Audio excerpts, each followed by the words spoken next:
Hari Om and welcome to all the Divine Atma Jyotis.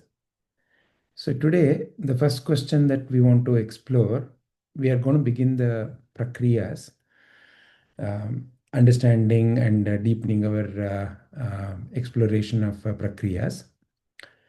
Before that, there is a question about what else we should be considering.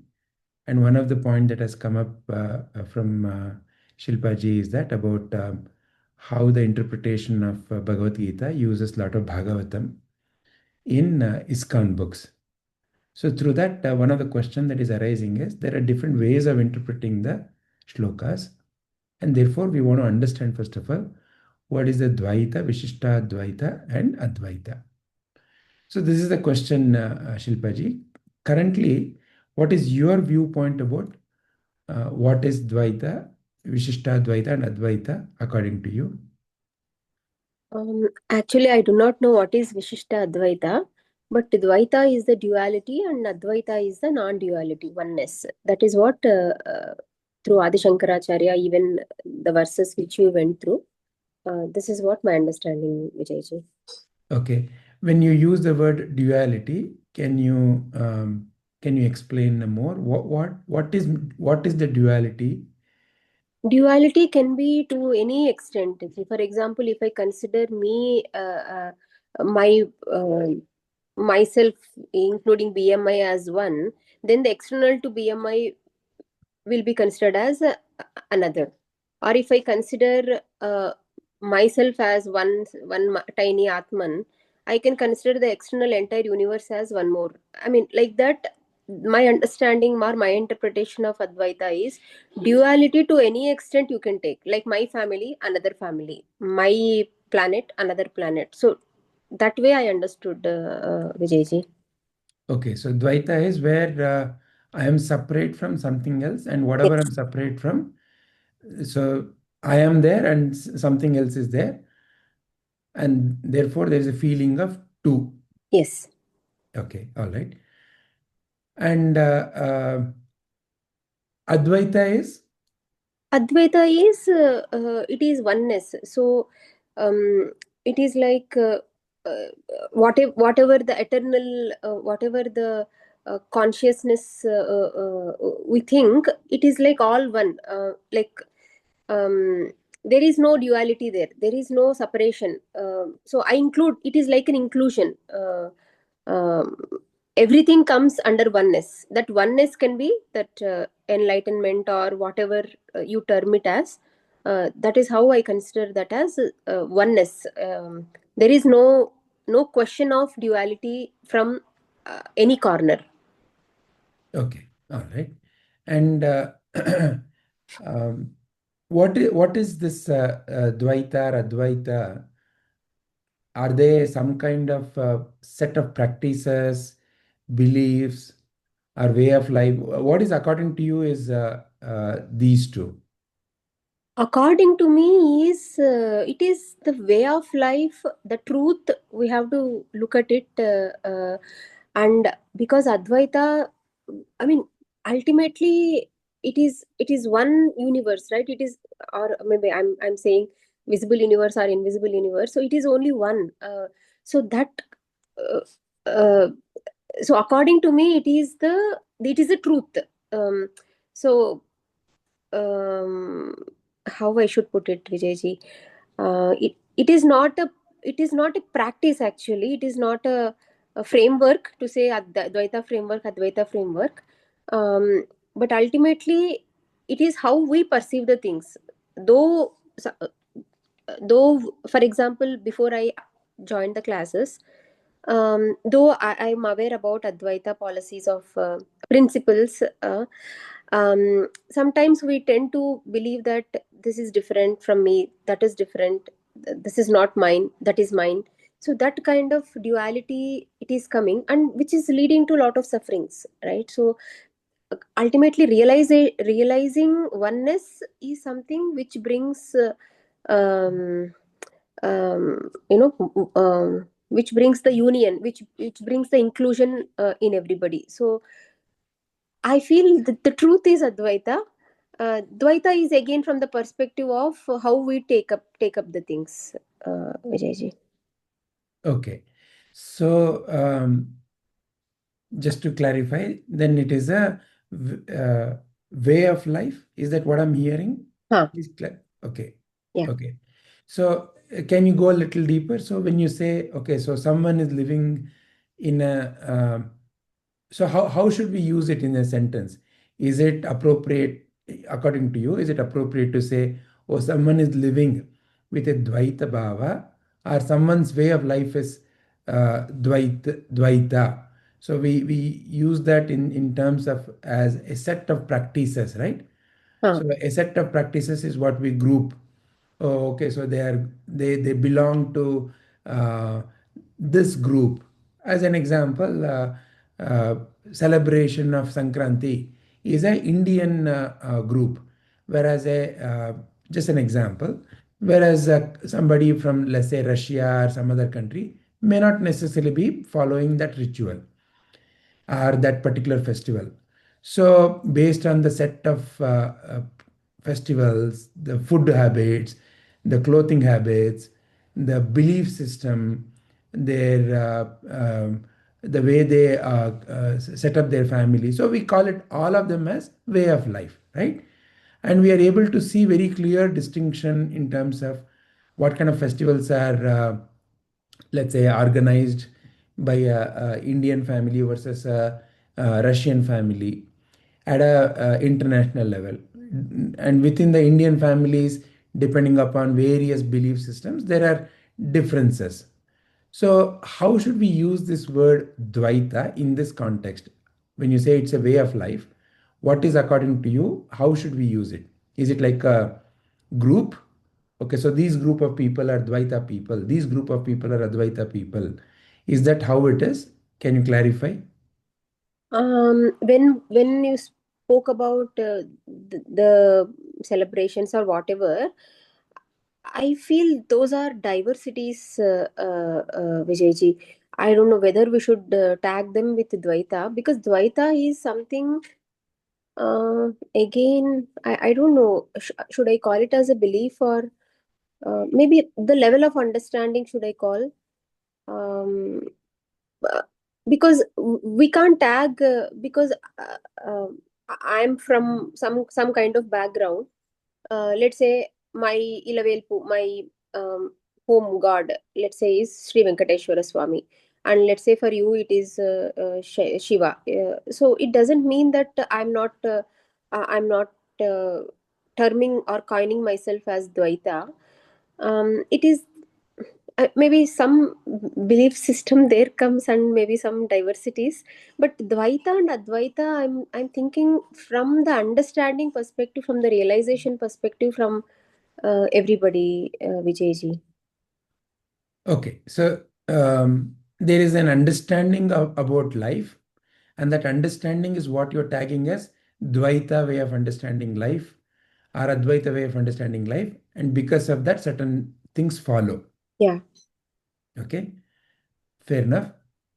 So let's look at it from a fundamental viewpoint, G.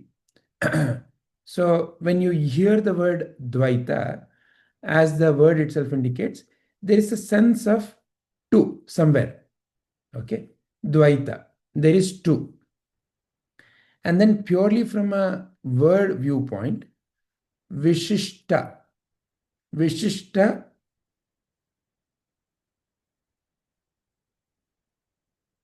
Dvaita is some kind of a qualified or Vishishta. The word Vishishta is in a way special to, and Advaita essentially it negates the two, so no two. Okay. In Sanskrit, when you have a word, say para, and then when you add a to it, it negates the para. Apara. So vidya, if let's say you qualify, you give the meaning to vidya as knowledge, then avidya means no knowledge or ignorance. Like that, dvaita is if it is two, Advaita means no two. So what is this?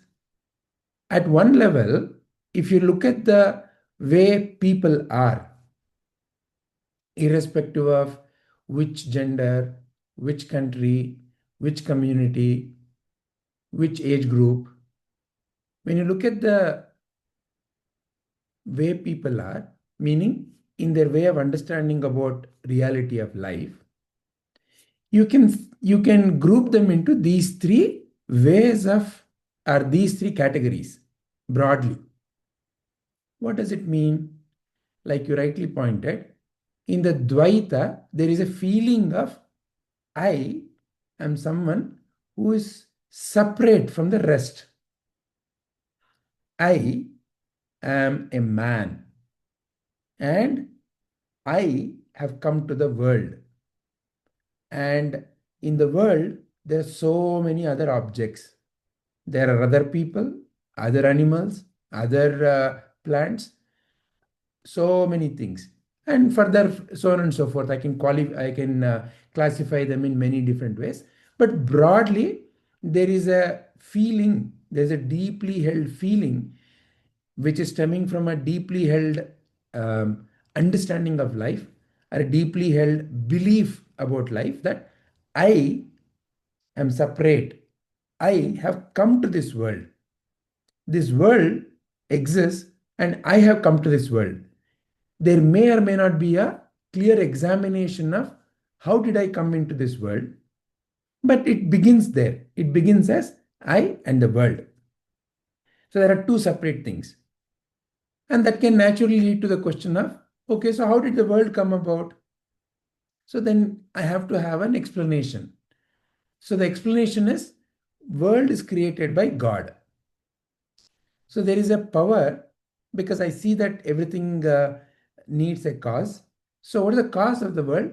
Cause of the world is there is a power, and that power is given different names.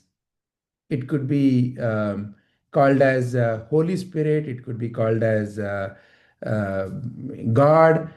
But there is a sense of there is a higher power, and depending upon from which part of the world and which belief system you are, there are different names given to that. Doesn't matter. But the broad understanding is that there is me, there is world, and the world belongs to a higher power. So in a way, then the understanding of life is I and the world are two separate things. Or in other words, I and what I may think of as God are two separate things. I and God, or I and the world. It starts off as I and the world, and in the I and the world, there is a sense of suffering that starts emerging. And depending upon the family circumstances, there may be influence of the family to adopt the viewpoint that there is a higher power, and that higher power is the cause of everything. And whenever there is a suffering, when I submit myself to the higher power, the suffering eases off, suffering is taken care of. So like that, lot of rituals begin in any such thinking system. So there is a higher power, and I need to be subservient to the higher power. And whatever my suffering is, whatever my problems of life, when I submit them to the higher power, they'll be taken care. And how do I submit? Many rituals could be there. There could be a puja ritual. There could be a going and praying to the Almighty, or there may be a via medium. I may have, for example, if I go to a church, there may be a father who is listening to you, and through him, he is the via medium, could be. So like that, different groups of people have adopted different ways of communicating to this higher power, or being in communication with this higher power. But the broad model, broad understanding is there is me and something else. And that something else is world to begin with. Then it could be the higher power. And the higher power may not necessarily be seen, but depending upon the culture from where you're coming, the higher power may also be given a form. And there is a deep rooted belief that this higher power exists, and I, as a separate being, uh, can merge with this higher power, or I can continue to be simply a however I am, and the higher power continues to be there. So in the Abrahamic religions, the higher power and I are separate, and the higher power is the one which is governing, and the higher power regulates. Higher power has this punishments when you're doing wrong. The higher power gives you let's say benefits when you're doing right. So this is, in a very simplistic way, a Dvaita way of understanding life. So far, uh, are there any questions, Ji, so far, based on what you've been hearing? Shilpa Ji? No, Ji, it is clear, Ji. Okay. So now, what is the reason for this way of looking at life? Because I have come to the assumption, or my assumption is that there is something else that is separate, and that assumption or that understanding or that information is not necessarily verified. Simple question, Shilpa Ji, is there Swarga and Naraka? What is your viewpoint? So, Swarga, Naraka, in the physicality, if at all that is your question, Ji, I don't think so. It is there. It is only the way how I perceive the things. It becomes Swarga and Naraka. Okay. So somebody may believe that there is a place called as Swarga, okay, heaven. Yeah. So you know the many belief systems. You may be listening to them on the news or in various discussions. Some people may believe that there is a place called as heaven, and the heaven may have been described in a certain way in their scripture, and based on that, they may even tend to do things in order to reach there. Okay, Yeah, so even Trishanku Swarga Vishwamitra has built. has built, right? So like that, Yeah. depending upon the culture from where you're coming, there are various concepts like that. Now, one of the concept, if you take Swarga, is a place. Okay, so now the unexamined viewpoint could be that, oh, what where we are living is Bhuloka, is a physical plane. Swarga is a plane of happiness, and you can go there only after you die. So let's say this is the belief. Now, this belief, when it is not examined, it simply remains as a belief. Then, this plane where you and I are functioning, where you and I are constantly interacting, this plane is separate from that plane. The only way you can reach that plane is by dying. Now, a concept called death arises. Oh, what is dying? Oh, dying is when this physical coil drops away. Oh, so then what goes to Swarga? Oh, so what goes to Swarga is you only, but without the physical body. Oh, so I am also then having some other body which is separate from the physical body. So now you see one more concept gets added. Oh, I am something other than this physical. Oh, you are. Let me give you a name. It's a soul. Okay, so something goes, and that something will have a joyful life in Swarga. Now you have only two choices: either to examine these claims thoroughly using your day-to-day experiences of life and verifying whether whether this way of looking at life, this understanding, rhymes with it, or simply accept it. simply accept these claims and live according to that. So this claim may say, if you hurt others, you will go to a place called as hell. So you love others, you serve others.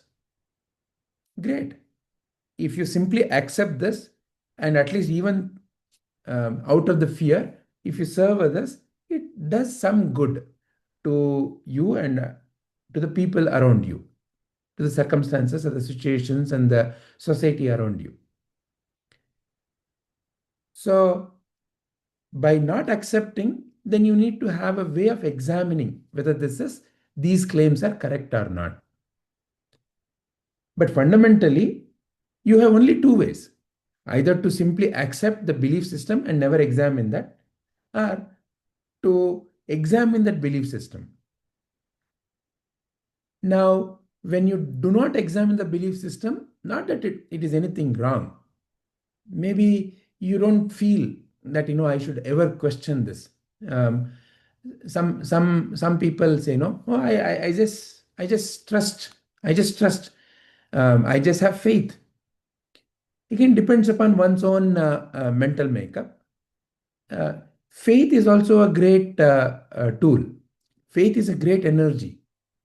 When the faith is channelized in the direction of helping, serving, being loving and kind, it becomes a great enabler, wonderful tool, because the human mind uh, really functions and blossoms well uh, in that love, in that bhava of bhakti. And that is what many of the great masters have seen. And they have used that particular emotion, that particular energy inherent in a human, to help them to transform themselves. As one loves, serves, and continues, the illusion, the division that I am separate from the God can slowly fade away. In the ultimate approach of bhakti, the bhakta, that I am, the bhakta, has to merge with the object of my bhakti. However, it can also lead to my object of bhakti is better than your object of bhakti. It can also lead to my object of bhakti is superior because of these reasons, or my way of bhakti is superior because of these reasons. Because from an external viewpoint, now the object of bhakti, depending upon the culture from where you're coming or the religious background from where you're coming, can be illustrated differently, because none of this is examined. It is to be taken at the way it is being given to you. So it can appear in our society in various ways in which we are fighting, right? Fundamentally, what is at stake? My belief is better than your belief. Fundamentally, if you really think about it, whatever I have put the faith on, my faith could be in some idol that I see in a temple. My faith could be in some kind of a book or a scripture or certain construct created as a church or as a masjid. Whatever may be my main inclination, or within that I may have sub denomination, whatever it is, but as long as there is a feeling that whatever I have put the faith on is better than your object of faith. Somewhere I may look at my temple and say, oh, look, how grand it is, and look at the kind of the dresses people wear to this, versus some other place, very ordinary looking, very shaggy. Oh, mine is better. So this unch niche, better, not so better, all of this is possible in this way of functioning, where there is no examination, where there is no room for examination. This is the fundamental understanding in the Dvaita. Now, what is Vishishtadvaita? So now this is where the Sanatana Samskriti comes into picture. Sanatana Samskriti means what? There's a culture that has always encouraged questioning of this reality, that has encouraged you and me, depending upon our own inclination, to walk in a path towards the ultimate. See, the only ultimate is when there are no more limitations. Any limitation is in a way bondage, however the wonderful the limitation may be. You may be in Swarga, but as long as you are in Swarga, and the nature of life is that anything that begins has to end. So you enter Swarga sometime, you have to exit Swarga sometime. So anything that has a limitation has to begin and end. So the only thing that cannot have a beginning and end is infinite. So until you realize that there are no limitations, there is going to be some kind of a movement. There is going to be some kind of a transmigration. This is the ultimate reality of life. So the ones who realize this ultimate reality of life, they then transcend all the limitations, because ultimately, through a clear examination of the reality of life, they have transcended the limitation, and through the transcendence, they've realized that different minds can also come to this realization through different paths. That is the Sanatana Samskriti. Meaning what? That culture which recognizes that, oh, Dvaita itself is not the problem, but how do I help that mind which is deep rooted in the Dvaita Bhava to, according to its own terms, come to the ultimate reality. What is then Vishishta Dvaita? That there is no separation of me and the other, that I am nothing but part of this. It's like, the best example I can give you is like a salt doll.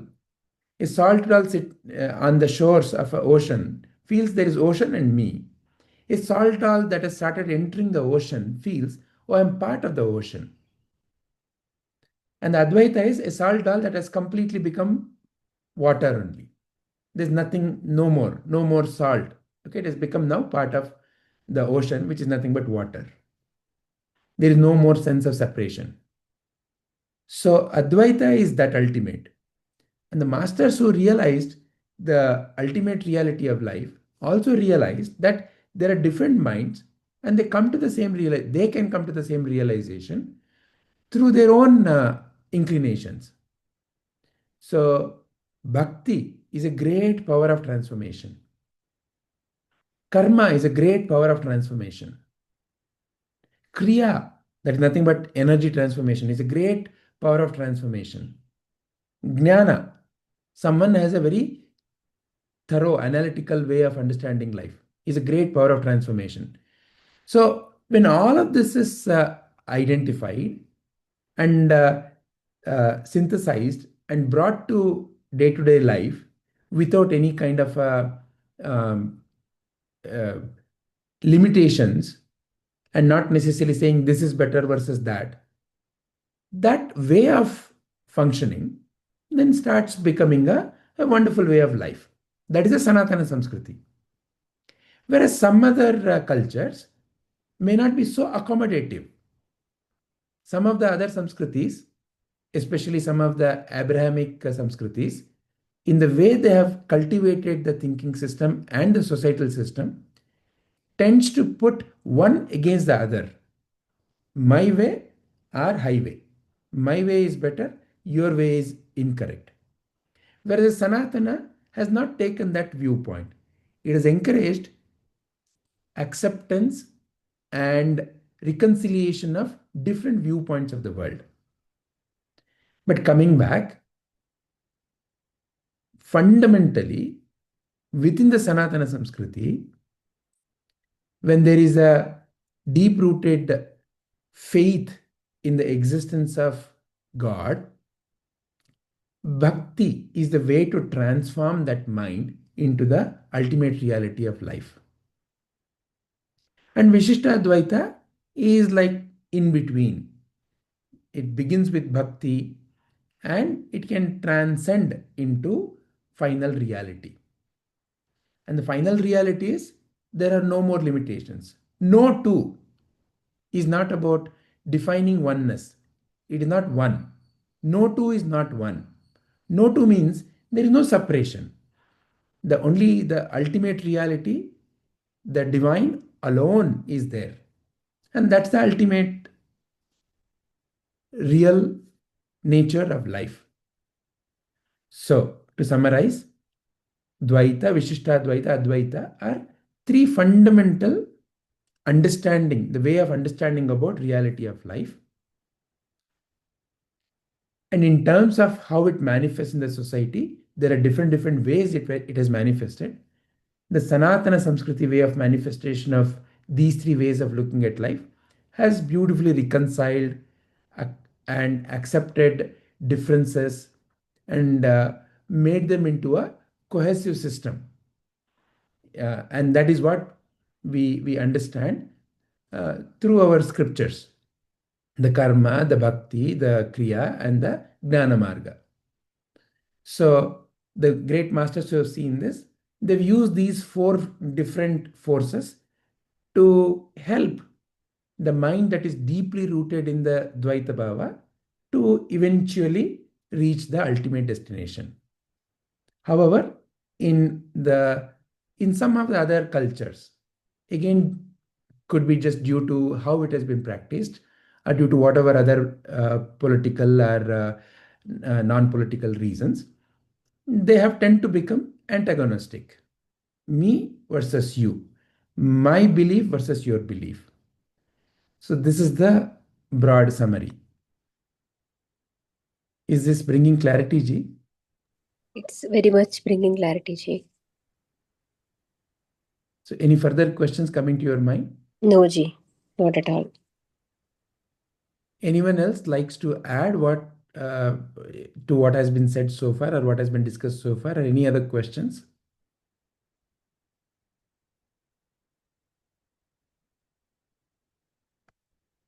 Padma ji, Anupama ji, Rajita ji. Sir. Anybody else? Okay. Vijayji, in all Yes. these parts, bhakti, they have considered bhakti as the highest and easiest form to attain God. So, my question is, karma yoga,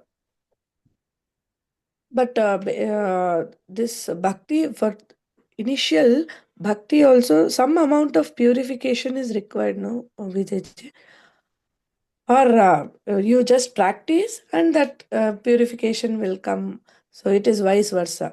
So first we'll think that Bhakti is quite natural to every human being. Mm. Only thing is the object of the bhakti. For example, someone has bhakti towards money. He has the quality of the bhakti, but the object of the bhakti is money. Someone has bhakti towards their maybe possessions. Mm. The quality of bhakti is there, but the object of the bhakti is the possessions. Someone may have bhakti towards their husband or wife. The quality of bhakti is there, but the object of the bhakti is husband or wife. Now, what is the limitation of this object or these objects? These objects can come and go. Money can come and go. Mm. So therefore, whenever the object of the bhakti is also a something that can appear and disappear, my quality, that is my bhakti, can also now my bhakti is dependent on that. So, which in other words, can create the sense of what if I lose it? So when I can Fear. lose something, then I have Fear. Fear. naturally the cousin called as fear. Mm. So now the cousin called as fear can inject the cousin called as I want to protect it. I want to now create boundaries. My money, I have to keep it in a safeguard. right? I have to now put people around it or things around it to protect it. Anybody else Mm. comes closer to it, I have to fight with them. So all these are cousins stemming out of the fundamental understanding that, oh, this can come and go. Mm. But there is another fundamental question that is not examined there. Why am I having bhakti towards this object?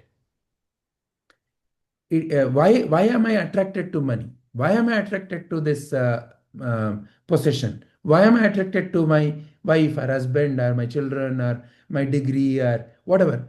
Why am I having bhakti towards this? Is not examined thoroughly. Therefore, Mm.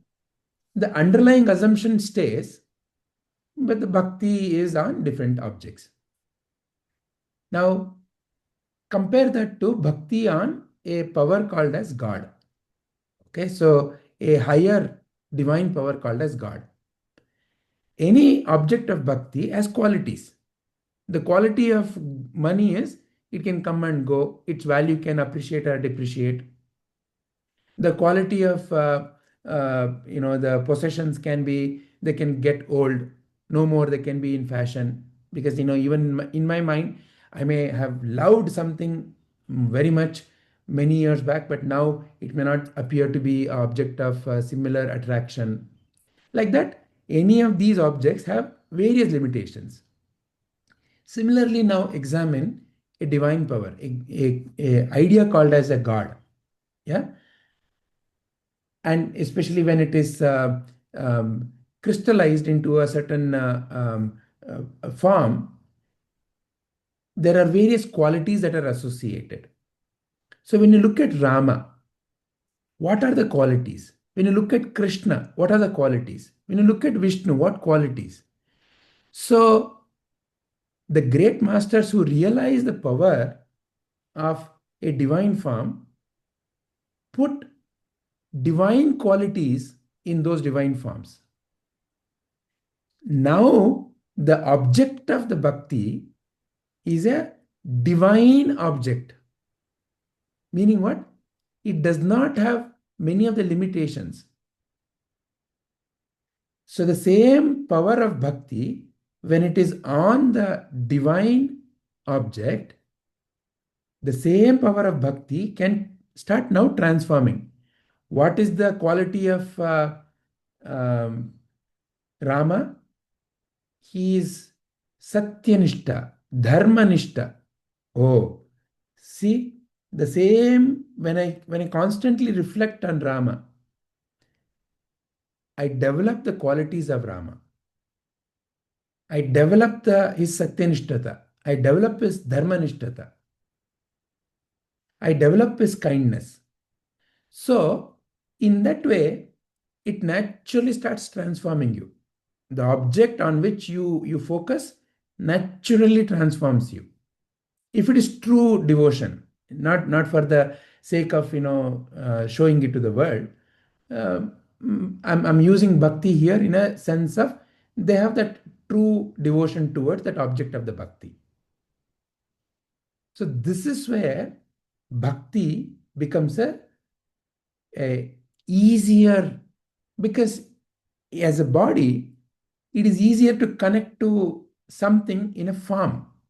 Even Sri Krishna says in Bhagavad Gita, for an embodied being, a bhakti on a no object is very difficult. The Advaita Jnana or Nirguna Brahma, realizing Nirguna Brahma, it requires a mind which is truly very, very subtle and has moved beyond lot of the raga and dvesha, because it requires a very clearer way of looking at life. So therefore, even Sri Krishna says that it is very easy for an embodied being to transform through a power which is embodied. So Saguna Upasana, is very easy. You relate to people, you relate to trees, you relate to animals, you relate to other forms, and in relationship to that, you define, oh, this is my mother, this is my father. These are the qualities I see here. These are the qualities I see here. These are the qualities I lack. These are the qualities I need to develop. So, very easier to develop relationship. And through that, chitta shuddhi can happen easily. Is this clarifying, Rajita ji? Yes, Vijay, very well explained. So, uh, whatever bhakti we have, that love, the pure, it becomes pure love when we focus our attention and energies towards the Rama, or divine, what you call divine, like Ishta Devata or Guru, or those. If we, instead of focusing on worldly objects, we need to focus on that ultimate truth through the deities or Ishta Devata or Guru. So in turn, that will purify our the thoughts and emotions. So got it. When you look at any major religion, this is the main approach that the great masters of the religion brought. Please examine, religions have come after the masters, after the great realized masters. Christianity is because of Christ. So the way of realization of Christ, what he transmitted, and the way he transmitted, the followers of that have become Christians. So great masters have realized a certain way of life or understanding of life. And when they taught it, people who followed it started following and they started tagging themselves. I am a follower of Christ. Oh, you're a Christian. And somebody who is not exposed to that great master or his teachings may say, oh, I'm not exposed. Oh, then you're not a Christian. So, like that, a way of understanding of life that was taught by the great master, and any great master doesn't teach division. Any great master uh, teaches oneness only, the interconnectedness, but the follower, depending upon their own vasana and their own karma, can understand it incorrectly. So, therefore, what happens? All these divisions occur. Christ taught love one another, but the Christian may go to the extent of killing another just because the other is not suiting my belief system. So, like that, various conflicts occur in life. But fundamentally, great masters who realize this internal emotional power in the human have helped that power to be guided into a higher thing called as God. And that is a wonderful transformational energy. Bhakti is very, very transformational. When the bhakti is genuine, and bhakti is inherent in you, meaning what? That power to love and to have that sense of devotion is very inherent, is very natural in everyone. But what you channelize it towards has to be helped.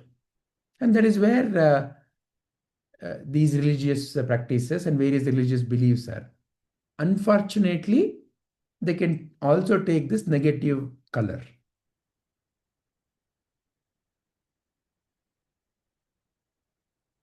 Anything else, Rajita ji? Very nice, Vijayji. So, like, in order to discriminate whether I have to follow this karma yoga, bhakti yoga thing, our own human beings, they are equipped with some natural qualities, like as you told, love for, instead of love for that one object, love for God will purify all other things, that discriminating power, viveka, vairagya. So it will, uh, I can discriminate easily if I have that one quality of love for God. Then I can tell, no, I don't want this. I want this. I want to go in this way. So that one thing we have to catch hold of. So very nice. Got it. Yeah. Any other questions related to this?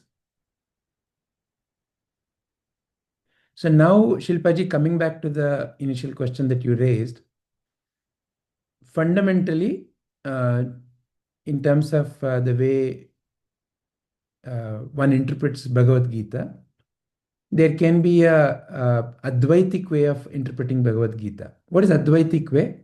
Advaitic way, which is where Vedanta also is connected. Generally, it brings the awareness of the truth or the reality through your day-to-day experiences.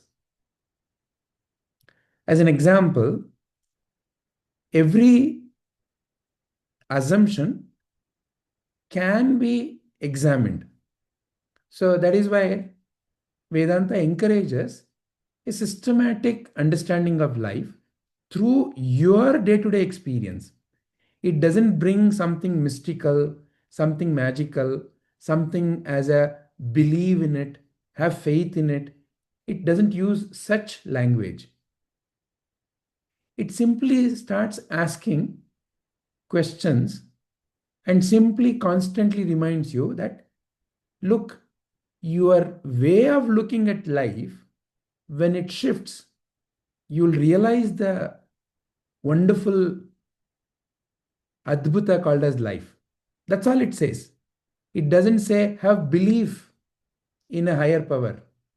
It just asks you to examine, is your perspective of life correct?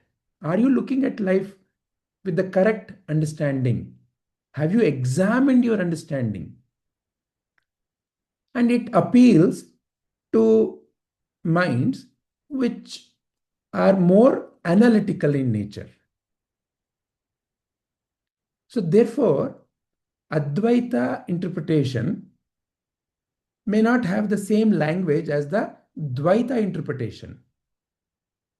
In the ultimate analysis, not that one is superior to the other. In the ultimate analysis, both lead to the same destination. But in terms of its day-to-day practice, in terms of its language, its tone, two distinct tones. So are you able to now see that distinction? Yes, Ji. Yeah. And here, within the light of the self, the tendency is to follow Advaita. So it's a Advaita interpretation. So that's why you see Shankaracharyaji's, Ramana Maharshi's interpretation. Those are the ones which are used here in order to understand the reality of life.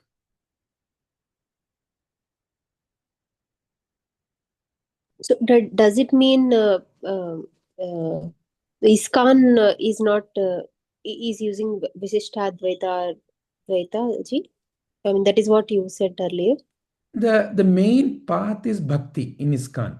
Okay, so it's a Dvaita tradition. That the tradition.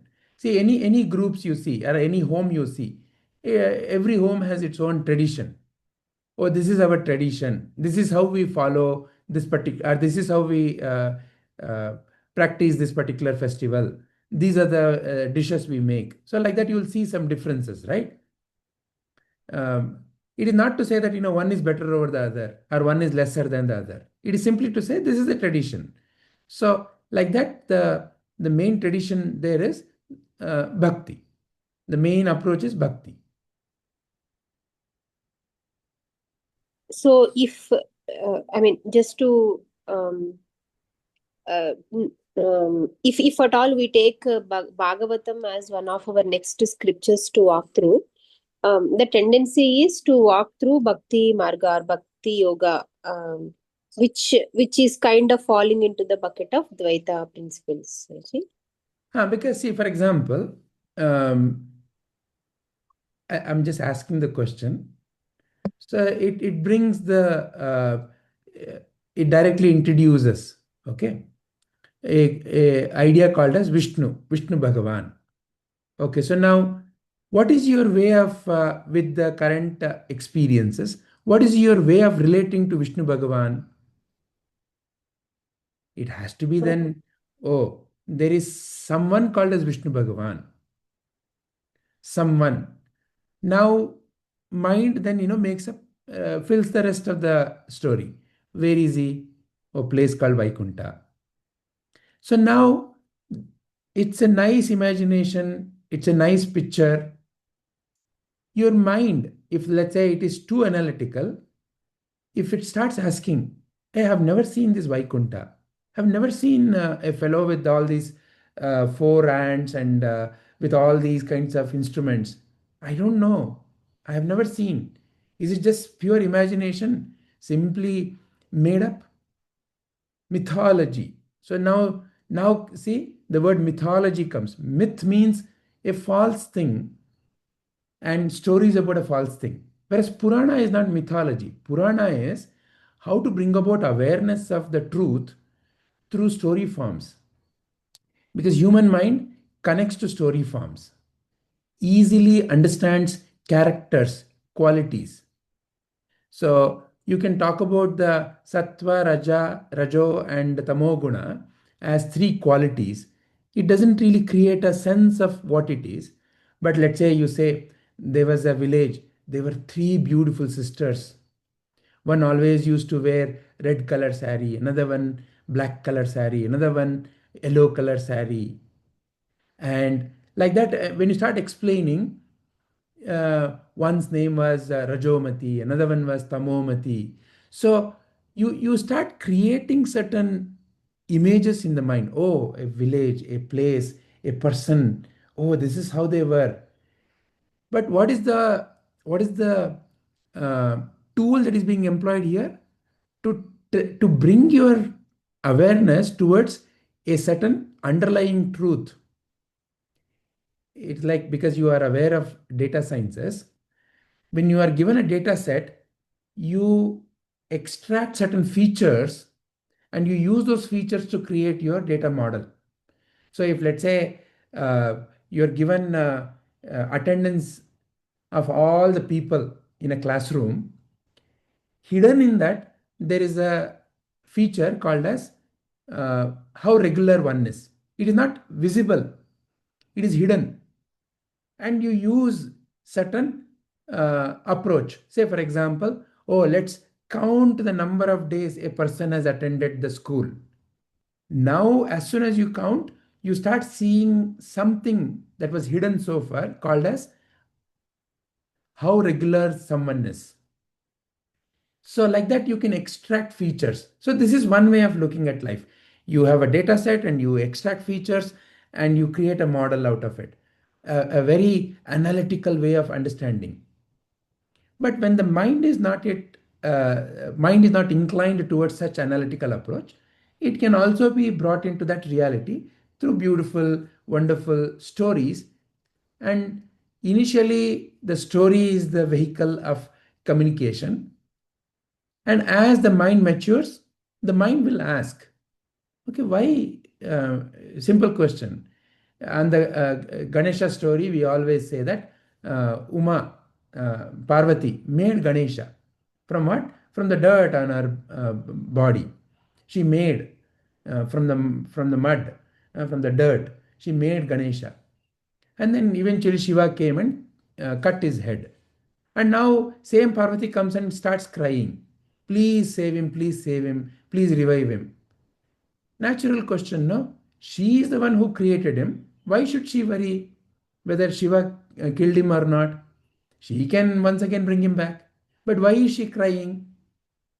But that is not examined, no? Then Shiva says, go and get this elephant head. So, like that, a beautiful story which blows the mind away and creates an imagery. Even a 3-year-old or a 4-year-old, how does Ganesha look? They will remember the elephant head, all that fat stomach, and his vehicle is Ili. Nobody, that you and I see can travel in on a Ili. But we have this God who travels on a Ili.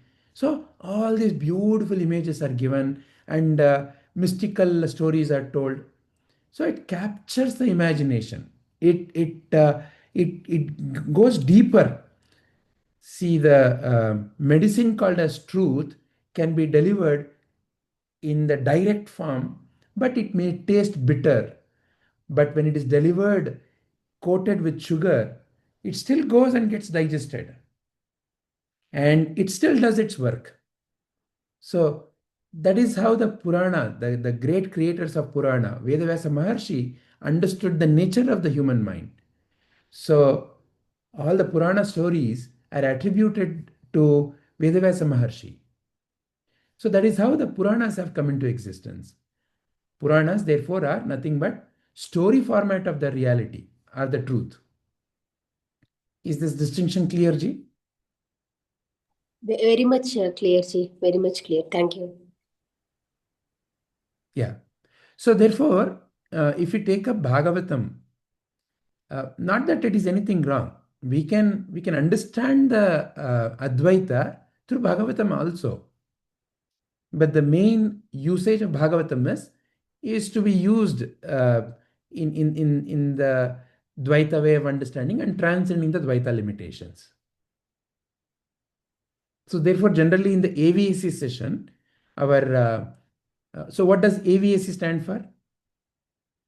Atma Jyoti Vedanta Study Circle. What is Vedanta? Vedanta is connected with Advaitic way of understanding of life. So from that viewpoint, generally the scriptures that are taken are Shankaracharya's scripture, Ramana Maharshi's Upadesha Saram. These are the scriptures that are taken, again, to examine the reality. Got it, Ji. Maybe I am not aware which scriptures are following what. That's why I got that out. But now it is clear, Ji. Yeah. Okay. So now that we have spoken about all this, so in a way, all of this is the basis for Prakriyas. So let me play now the first, I think, 10 minutes or 20 minutes of talk by Prabhuji on Prakriyas. And then we'll once again go into some contemplation. Yeah. What we discussed till now is very much the reason why Prakriyas are very powerful tools. So we'll examine that. Yeah. Let me bring up this talk. Or getting deeper into understanding a Prakriyas. Is the video visible to everyone? Sir. Yes, sir. Okay, very nice. Okay, let me play this. After about 20 minutes, I'll pause this and then we'll go into some examination.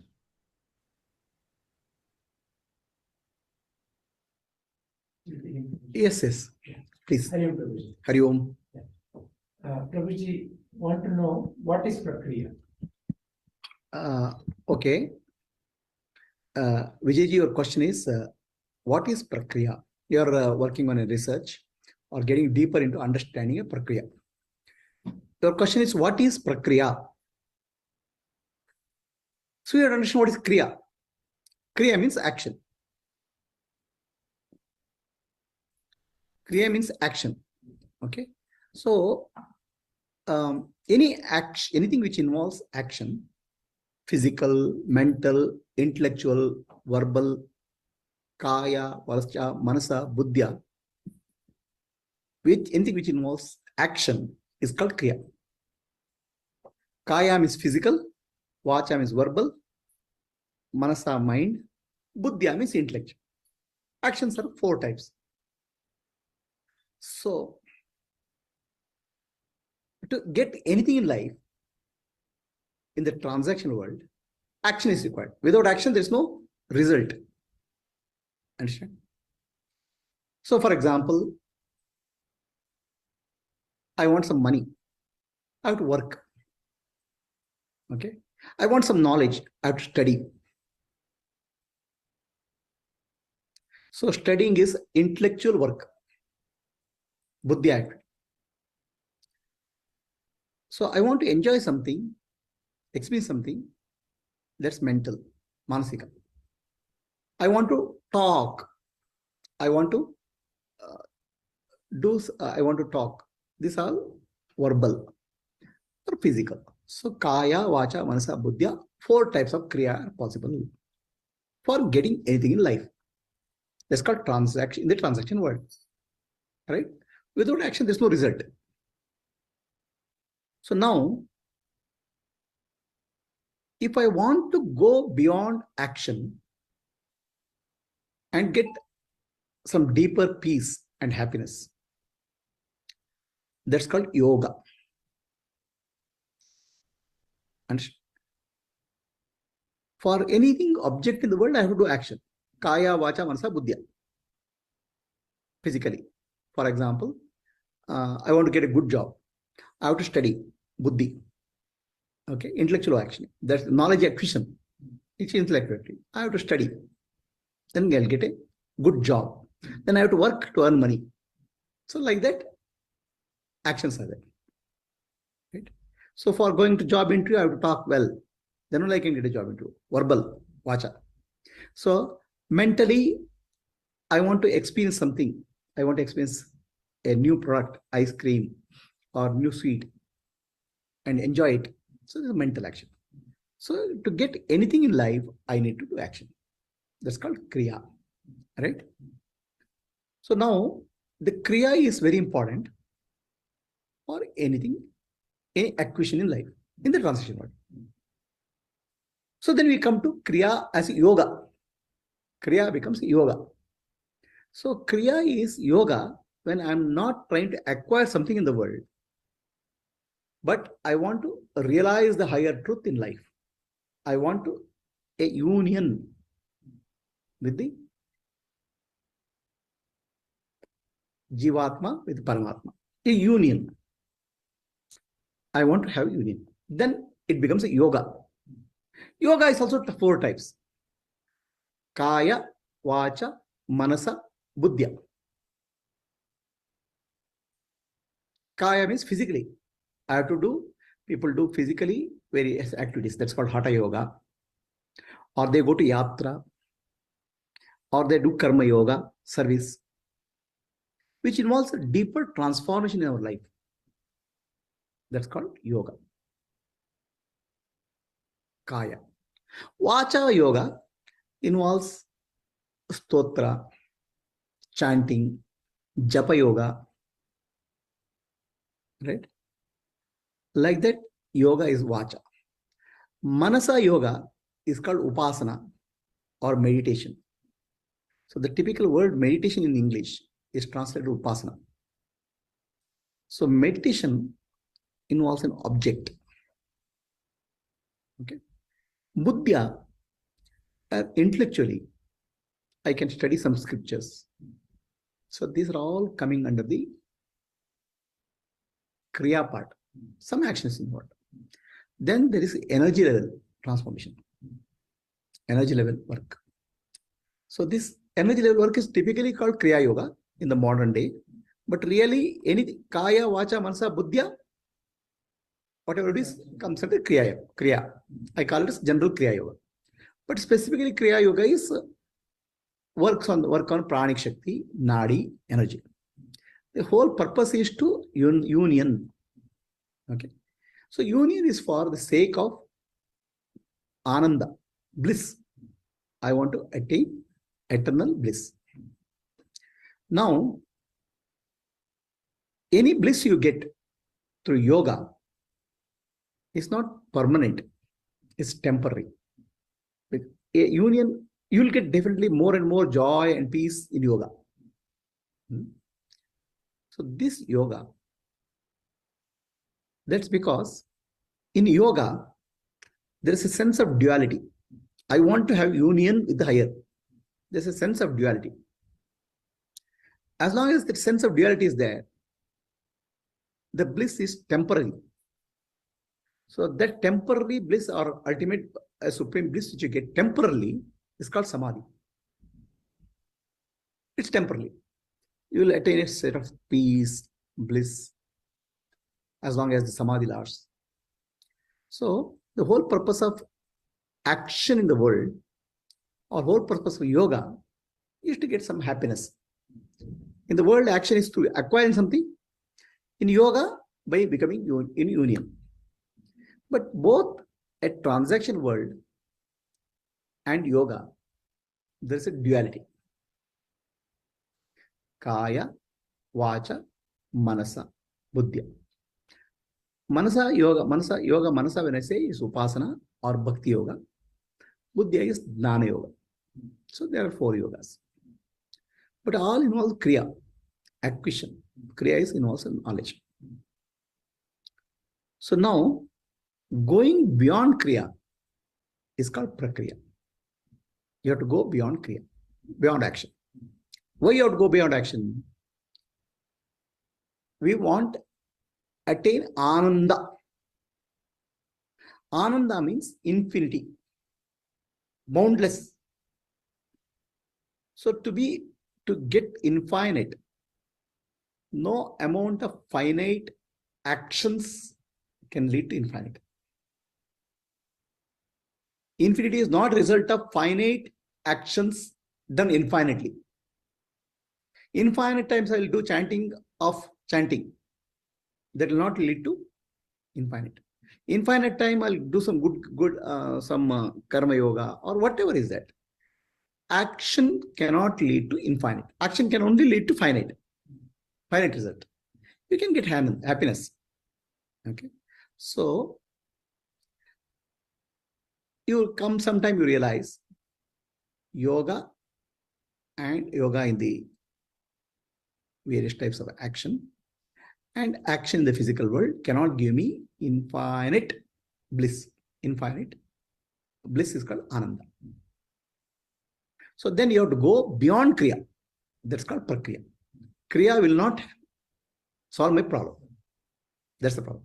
What is the problem we are trying to solve in life? We are trying to solve the problem of happiness. All of us are after happiness. Okay. Happiness is what we seek in life. I want to be happy by getting married. I want to be happy by getting a job. I want to get by promotion, children, whatever happiness I want to do. So this is called this life. Or I want to get happiness through yoga, hatha yoga, or bhakti yoga, or kriya yoga, pranayama. All those are happiness. So I want to use the word called happiness, which is temporary. But I want to get ananda. Ananda comes from the word infinity, ananta. So infinite I want to get. The problem with getting infinite is you cannot get infinite. You can get only finite. There's no way you can get infinite. How will you get infinite? And who will get the infinite? Right? So it's impossible to get the infinite. Kriya will not solve my problem. Then you have to go for Prakriya. Go beyond Kriya. How to attain the infinite? Right? So the infinite cannot be attained. Then we have a problem. I want infinite, but I cannot attain infinite. So then you have to recognize I am infinite. I am already infinite. So then you have to drop your limitations. Okay? So this dropping of the limitations comes under the category of Prakriya. So what are the limitations we have? The limitation called I am the body is a limitation. Limitation called I am the mind is a limitation. Limitation called I am the intellect is a limitation. I am the body, mind, and intellect is a limitation. This has to be dropped. ನಾನೆಂಬುದು ನಾನಲ್ಲ, ಈ ದೇಹ ಮನಬುದ್ಧಿ ನಾನಲ್ಲ, ಸಚಿದಾನಂದಾತ್ಮ ಶಿವನಾನು ನಾನೇ, ಶಿವೋಹಂ ಶಿವೋಹಂ ಶಿವೋಹಂ. I am not the body, I am not the mind, I am not the intellect, I am pure consciousness. This we have to realize. Because body gives me a spatial limitation. I am limited by space. I am only this much. Okay. The mind gives me a time limitation. Because mind is nothing but time. And mind, body and mind together give me karma. Karma phala. Intellect is limited by jnana. No matter how much I study, my knowledge is limited. So these limitations of physical limitation or spatial limitation, time limitation, and knowledge limitation, I want to get rid of. Right? Also, time limitation is everything what I do in the world is temporary. I want something eternal. The eternal is called Sat. Knowledge limitation is called I want limited knowledge. I want infinite wisdom. It's called Chit. So in a sense, I want infinity. That's called Ananda, Ananta. So now, how do I drop the limitation? I am limited by body. I cannot drop the body. By dropping the body, my limitation will go. Dropping the body is suicide. It won't help me. So physically, it's not possible. Physically, it's not possible to drop my mind. Physically, it's not possible to drop my intellect. So I have to drop logically. Okay. So the logical dropping process involves a prakriya. Now, what is prakriya involves? Prakriya is logically, I have to understand my belief system. Okay. That belief system is causing me limitation. I am the body is a belief system. I am the mind is a limitation. I am the intellect is a limitation belief system. For example, I'll give you an exercise, small exercise for you. Close your eyes for some time. Feel your body. Feel where is there tightness? Where is the sensation? Where there is a itching? Just observe. Open your eyes. So did you notice a place where there is a little bit of tension in your body? Itching or pressure where you are sitting? There's a pressure, right? So there is a pressure on the body. Now, there's no pressure on the body. There's a pressure in the body. It's called knowledge. Okay. So ultimately, everything is knowledge. Okay. So now, is there a knowledge? The pressure is nothing but sense of possession or itching is a knowledge. Ultimately, everything in our experience, all experience in our life is nothing but knowledge. Other than that, nothing is there. Knowledge is, itching is there is knowledge. If there's no knowledge, there's no itching. Right? So knowledge comes with the belief that there's something called body. If there's no belief, there's no knowledge. Now, the root of our experience called itching or root of our any experience in life is knowledge. And root of knowledge is belief. Belief is also knowledge. Okay.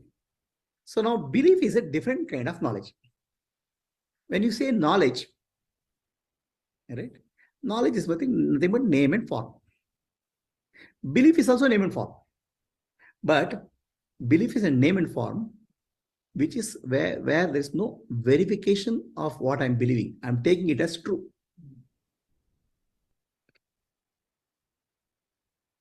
There is something called seeing is believing. Then if I see something, I believe. That means I see a name and form, then I believe. There's a knowledge. Whereas a belief comes from without seeing, without knowing, without experiencing. It is taken for granted. Right? Belief gives rise to knowledge. Knowledge is nothing but experience. This is clear? So now you say there is a pressure in the body. First of all, you have to believe that there is something called body. Then there is only pressure. Otherwise, there is no pressure. Now, if I question, is there a belief? Is there a body? Okay, that's where we are verifying. That's called Prakriya. We are trying to dig into belief. No, it's not Kriya. By Kriya involves doing something and getting something. In Prakriya, not doing anything. We are only inquiring. And we are trying to unearth. We are trying to open up. What are the hidden assumptions behind a belief? A belief is based on certain assumptions which are not verified. Okay. So now, belief is very important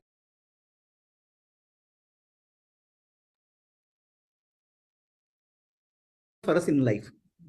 Without belief, life. Okay. So, you've heard thus far. So, let's ask, what is Prakriya? Each one of us can share, what is that we gathered. But before we go there, based on what you've heard so far, are there any questions? Was everything audible clearly? Yes, Kamalaji. Vijayji, so Kriya and Karma, so both are actions? Both are actions. Okay. So then why there is a Karma Yoga and Kriya Yoga? That is what you also heard, no? Karma Yoga is generally related to actions that are done through the body. So I ate. Transaction. Yeah, some kind of I gave the book. I'm wearing the dress. What is Kriya Yoga? Kriya Yoga is transformation of the energy. So when you do pranayama, there's a transformation of the energy, no? That is generally called as a Kriya That Yoga. is also an action. Okay. That is also an action, because ultimately, thought, for it to become an action, it has to move through the vehicle called as prana, no? Right. So the moment you have a thinking, it you want to say something. So to say something is a thought, and that has to make the prana move, and that has to create the sound. So it is the same, but in different levels, you are identifying them as different. Only when the sound is heard, you say action has happened. But action has happened much before that. Yeah. Yeah. Okay. Any other questions? Yes, Nalini Amma. First Kriya starts and then we are doing Karma. It is just a matter of how you say it, Amma. Otherwise, both are nothing but Kriya only. Kriya means what? Yeah. Kriya means an action. Okay. It is like synonym words. Kriya and Karma are synonym words. It's like pani and tanni. They're synonym words in the final understanding. Then first thought comes, then only we are doing Karma, no? Karma and Kriya. Again, in terms of the final reality, it is actually simply a flow. But the thought, it came. Someone is saying, oh, thought came. Then I said this. Is an interpretation post the action. Otherwise, simply there is movement. See, So we can call it it is like Karma Yoga and one last point, Amma. One last point, Amma. Yoga is same. Sorry, let me clarify one more thing. Imagine there is a river flowing, and when the river is flowing, at the origin, you may call it as, say, for example, uh, before it merges into some other river, at the origin of river A, you may give it one name. Okay. Yeah. And maybe at some other point, when it merges with something else, you may give it another name.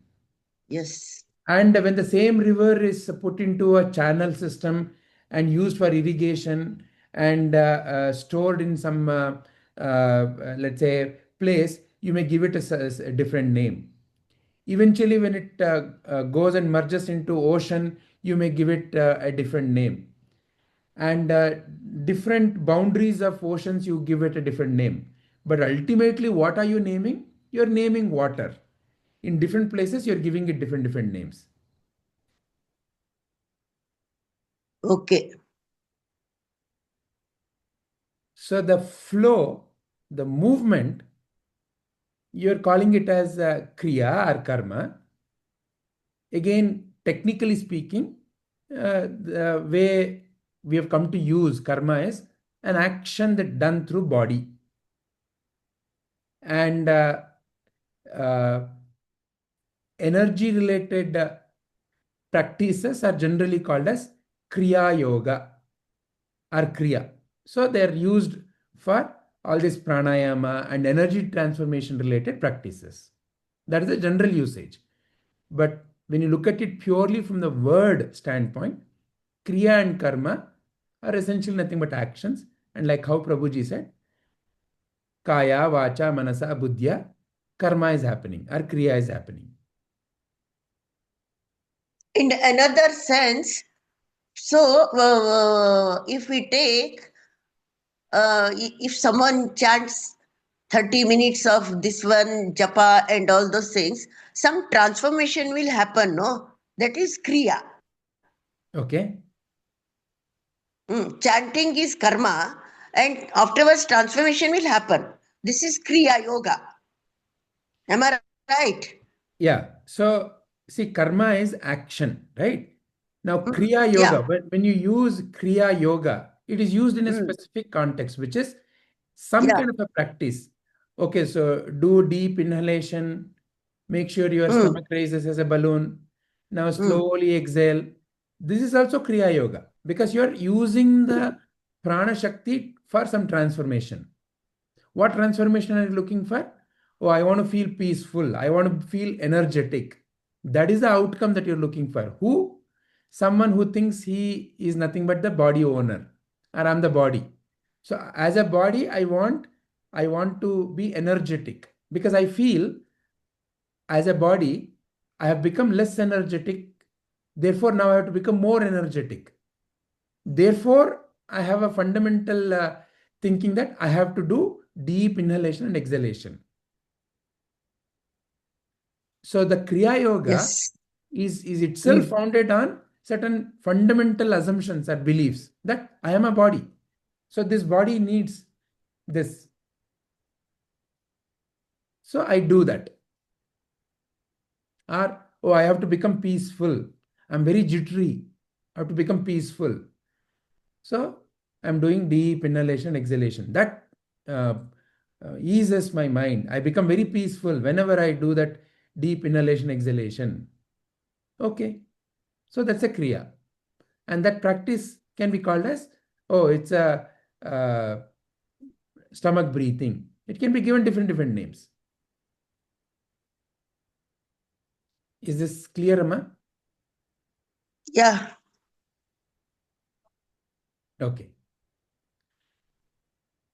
Okay. So each one can now say what is your definition based on what you heard so far. What is your definition of prakriya? Okay. So let's reflect on that simple question first. What is prakriya? I'm just going to call out in the order in which it is appearing in front of me. Shilpaji? What I understood, Vijayji, Prakriya is a super mechanism to to achieve the realization, because kriya we are bound by our boundaries, be it with respect to our body or be it with respect to the knowledge you are attaining. So I feel this is a very powerful technique. I mean, I understood this is a very powerful technique to become boundless, JJ. That is your viewpoint. Okay, Yeah. very nice. Anything more that you would like to add based on what you heard so far? Uh, I mean, the definition of prakriya, that this is what I understood, Ji. But because on the contrary, when we go with boundaries, which is called kriya is in 4 different forms, like Guruji said, and you also iterated. Manasa, Vacha, Kaya, and Buddhi. So, in all these dimensions, we are mm, tending. We have a tendency to be within that boundary, and now we are using this technique of prakriya to go boundless from all these 4 aspects. Yeah. Very nice. Thank you very much, Shilpaji. Padmaji?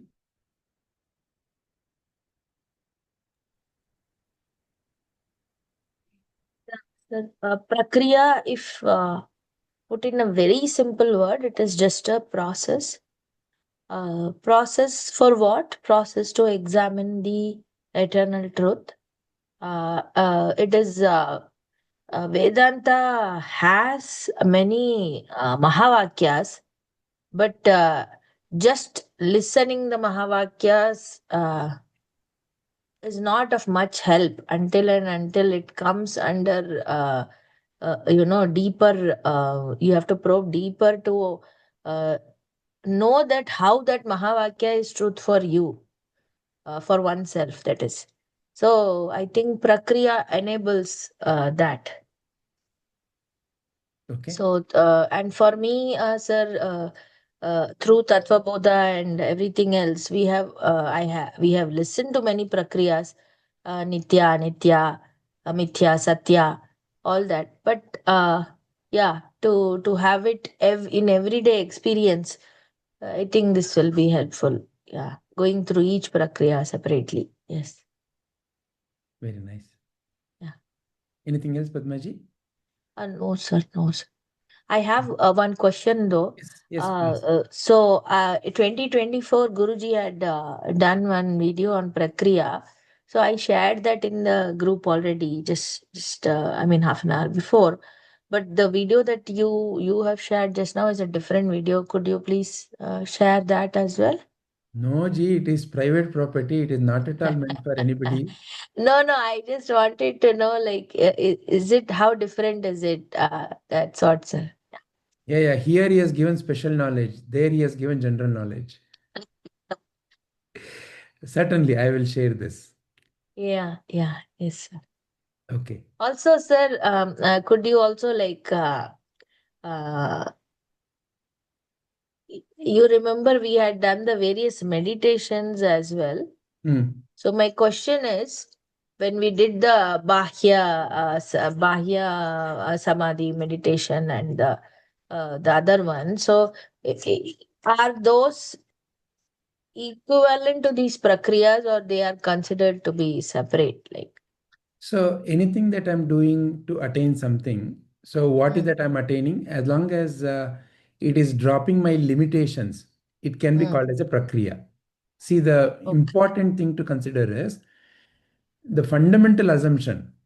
Remember what Prabhuji also pointed at, which is a limited can never become unlimited. true. You can only realize that you have always been the unlimited. See, the moment you say some limited has become unlimited, it means that the unlimited is no more unlimited, because it was limited by not having this limited thing being part of it. So which means that in the first place it is not unlimited, or it is not infinite. So infinite can never be finite, and finite Yeah, can never become infinite. infinite. True. Yeah. Therefore the finite has to realize it is infinite. So And negate it, right? Whatever is the process. or drop the limitation, right? So any process that drops the limitation, can be called as Prakriya. Prakriya. Okay. So from that sense, yeah, it that is also a Prakriya.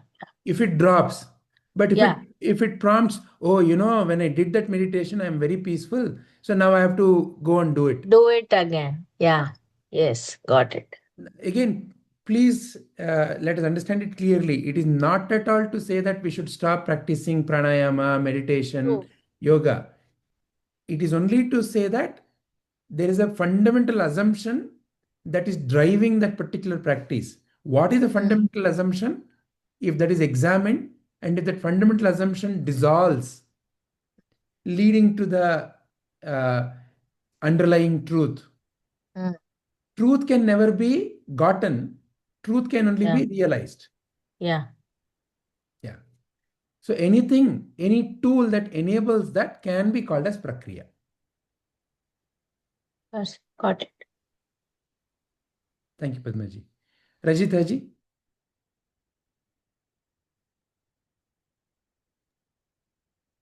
Hari Om Vijay. Hari Om. So, Prakriya, I understood about Prakriyas. Guruji's talk was very, very impressive actually. So, here, why Jiva feels difficult to do this Prakriya moment to moment? That was my question when I was listening to Guruji's talk today. So, Let's just yeah, you please complete, and then so yeah. I think at least for my say, I'm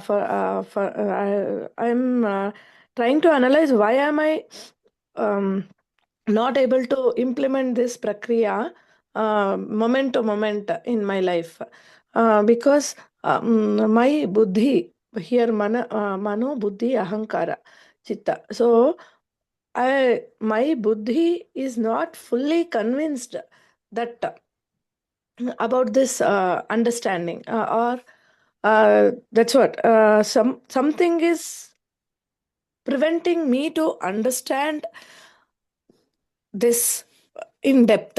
So I was just thinking, what is that? I found it as a that antakarana, the chitta shuddhi and ahankara, those are blocking me to understand this prakriyas and implement this in moment to moment. So I'll pause here, so because let everybody share their understanding. So that was my takeaway today from I just want to Prakriyas. add one clarification there, Ji. Ah, Prakriya is not something that you have to do moment to ah, moment. So it is like this. ah. Prakriya helps you to drop the limitation once for all. Okay. Mhm. It is like a surgery. Surgery. Okay. Okay. And when done properly, uh, Ah, it has to lead to removal of the tumor. okay. So But what is the tumor we are is talking there a about? guarantee that the tumor again it will not develop, or? So again, that is also another question, right? The question is by the questioner. Now, Ah, there are prakriyas to remove the questioner. So oh, like that, there are different kinds of prakriyas. okay. We will go into that Yeah. categorization. Yeah. But the idea is Ah, prakriya is not something that I repeat. Oh, okay. it's like a kriya I have to repeat. Ah, Prakriya, ah, it removes the tumor. okay. When the limitation is dropped, then Hmm. where is the question of practicing that again? So therefore, prakriya is not a practice. Okay. Very nice. Got it. That's the reason I need not apply. Uh, I need not recall from my memory that prakriya and apply moment to moment. Okay. If this is it. It's like, Mm. once the tumor is removed, Mm. uh, okay, a simple example. Let's say there is some extra growth, and maybe while running without even awareness, maybe brushed with something, and then, that extra growth dropped. Okay. Ah, Now you may not uh-huh. recall exactly how it dropped, but anyway, now you are happy that extra growth has gone away. That's all. Mhm. Right? So it doesn't necessarily have to be, oh, where exactly did I lose it? I have to now bring it back. I have to now go and do the same thing. No, for you it is done. Wow, good. Got it, Vijayji. Yeah. Nalini Amma, what is your understanding of what is Prakriya, Nimprakara? Namaste, Vijayji. Prakriya is one should know that Kaya, Vacha, Manasa, we are unlimited. That's all. Correct. Very nice. So it's a tool that helps us to realize that. Yeah. Very nice. Once we realize, we will not come back to we are body and all those things. We will come to know I'm not a body, totally. Yeah. Very nice, Amma. Thank you. Kamlaji? So, Vijayji, it is a tool that helps us to transform our limited knowledge and to get an understanding that we are unlimited. Very nice. Anything else that you would like to recall or add? No, you mentioned to Rajita ji that it is a one-time process. Once you understood it, there is no need of practicing it again and again. So I could not understand why. See, we are not allowing that to happen. Is that because we are still feeling limited? So it is like, what is covering the truth. There could be many layers of assumption. So one assumption could be I'm a body is an assumption. I'm a mind, and in the mind I know I may have so many kinds of bodies, right? Mother body, sister body, so many kinds of our roles, or so many other thoughts. There is a God, and I'm separate from God. So various assumptions are there, and those assumptions may not appear directly in the physical body. So, like that, there can be various assumptions about various aspects of reality. That, okay, for example, I am separate from this plant. Now, this is also another thought, right? So, like how Guruji said, everything ultimately, all experience of life can be nothing but in the form of your knowledge. So, which means that there can be various kinds of assumptions in the knowledge system. So, Prakriya helps us to remove different kinds of assumptions. And what are those kinds of assumptions we will examine in our next session. So, it helps us to remove those kinds of assumptions. Once when it is done, it would then drop all the limitations. Right, Vijayji. So, therefore, it is not a practice. Understood. Yeah. Anything else you would like to add, Ji, Kamlaji? No, Vijayji. Thank you very much. Deepa Ji? Yes, sir. Like you gave the examples of the river and the attendance register. That is the way through which we can, where you're using certain examples to make us understand that this is how it goes on. Similarly, the Prakriyas are the examples that you are giving us to understand that we are not the BMI. Very nice. Can I say it like that? Absolutely. A good story, when we understand the inner pointing, acts as a prakriya. Very correct. Yes. So, a good example helps us. Yes. Is a prakriya. As long as it removes that limitation. Yeah? Yes, sir. Yeah. Yeah. Anything else, Deepaji? No, sir. Thank you very much. Vidyaji? Hari Om Vijayji. Hari Om. After listening to all the people, it's that dropping the limitations to become unlimited is the prakriya. So I have a question. Yes. If all these prakriyas, all these kriyas we have done through is all in our mind with the experiences.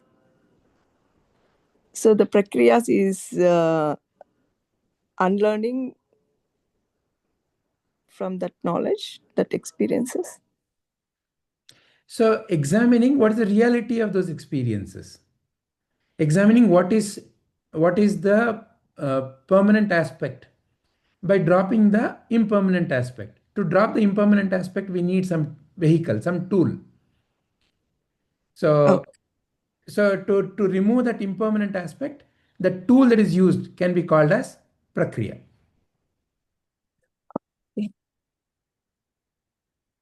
So let me give an example. So let's say somebody comes and says mangoes are black in color. Now, let's say you have never seen a mango. You may have a understanding that mangoes are black in color. So any fruit that is shown in black color, you may think it is a mango. So now that person may have seen a mango that has been put into maybe a yagna kunda, and when it is burning, it might have got covered with black color. So therefore, he may have understood it as only black. Now the same understanding has come into you. Now, the moment somebody brings a yellow color fruit and says this is mango, that moment is a moment of, oh, I thought mango is always black. Then as you examine, and then you come to the clarity that, oh, mangoes are like this. Oh, they can also be green in color when they are very young, and then they ripe, they become these yellowish, reddish. Oh, when it's put into this, it becomes blackish. So a process through which you examine that. Maybe you ask, hey, I thought the mangoes are black. Then that person may simply show you a video of how a mango actually comes from the seed all the way, and maybe let's say in that video there's also how it can become black. So let's say the whole life cycle is shown. The moment you've seen that life cycle, you, by looking at that video, you drop your assumption that mangoes are black. So that tool, that video, that whole interaction has acted as a prakriya to drop the limitation that mangoes are black. Okay.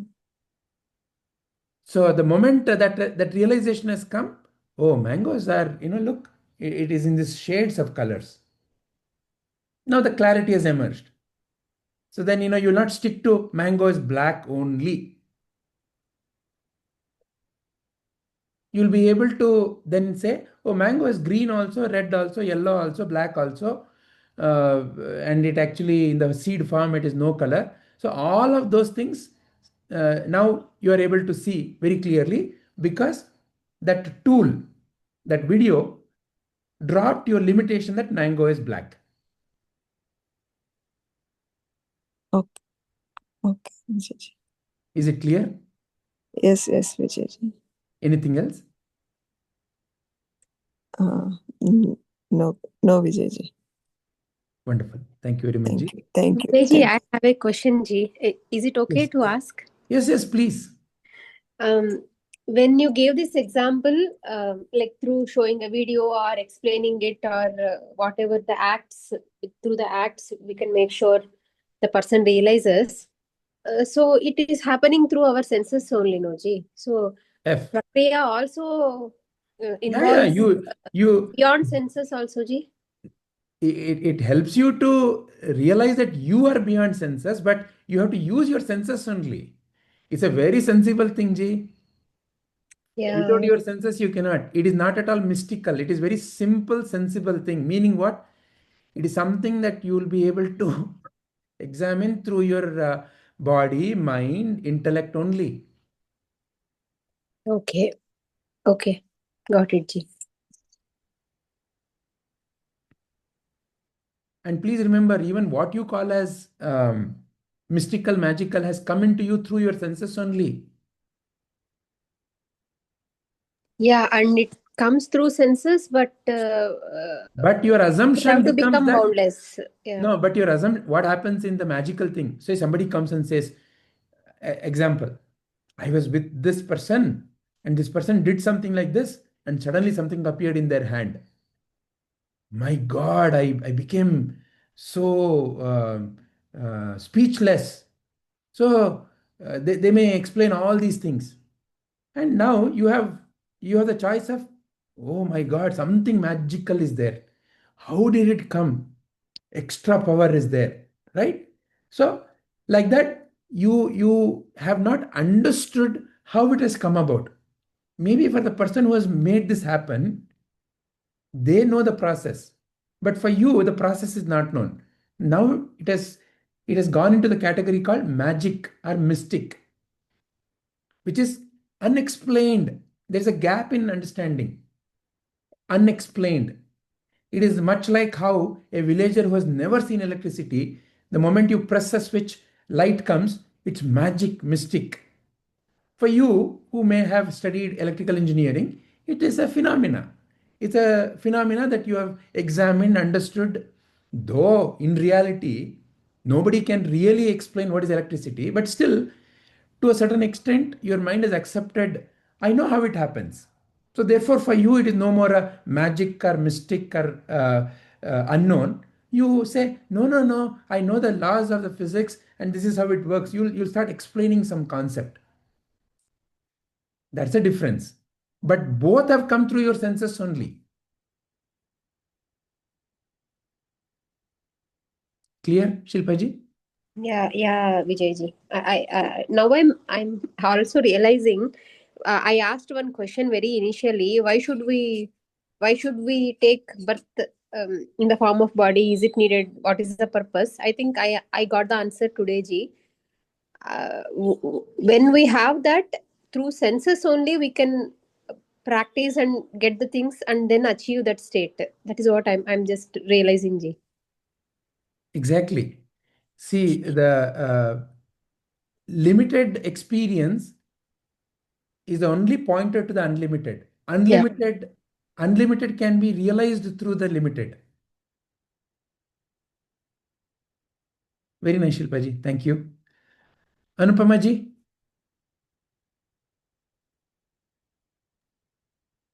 Silence, Vijayji, because the I has manifested in so many forms and given their interpretation. That is Prakriya. So Prakriya is, so what is Prakriya? Can you say it again, please? Intellectually understanding the limitless real nature of me. Okay. Yes, of And course, because of vasanas and samskaras, it'll come back to the circle, but there is an understanding. When the understanding is very clear and strong, I can hold back to that and go correct. there. So that realization is the ultimate truth, but the process that takes you to that realization is the Prakriya. So the word Prakriya is going beyond limitations, going beyond Kriya, but the tool that takes you beyond the Kriya is called Prakriya. So is the distinction clear, Anupamaji? The final reality is not called Prakriya. The Yes, process through which you go to that final reality, where you yeah, drop the initially limitation. I may be making drawings on my hand or using MS Paint, but I understand that wow, I have a license of Canva and I can use Canva and make it happen within minutes. Yeah. So in that, what is Prakriya for you? Canva. Understanding I have Canva. Understanding I have Canva is the final reality, right? Using Canva. So when you used Canva, when you saw colors appear, and then suddenly you could also erase all of it. Oh, I can create any shape. So some process that brought you to that realization, that process which brought you to that ultimate realization can be called as Prakriya. Yes, Vijayji. Anything else you would like to add, Anupamaji? No, Vijayji. Thank you very much. Ashaji?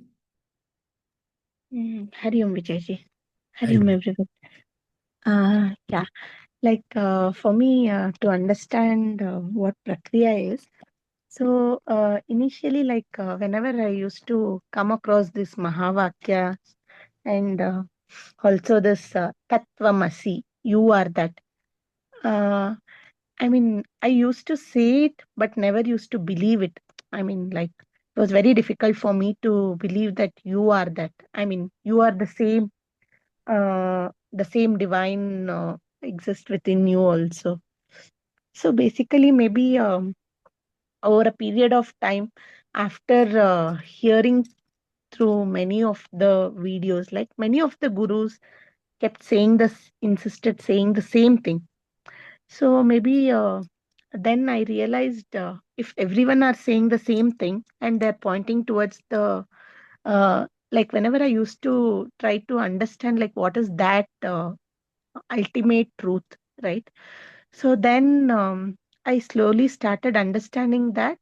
Uh, so if everybody is saying this is the truth, then that must be the truth, right? But it is because of my wrong understanding or limited belief. Maybe I'm not realizing.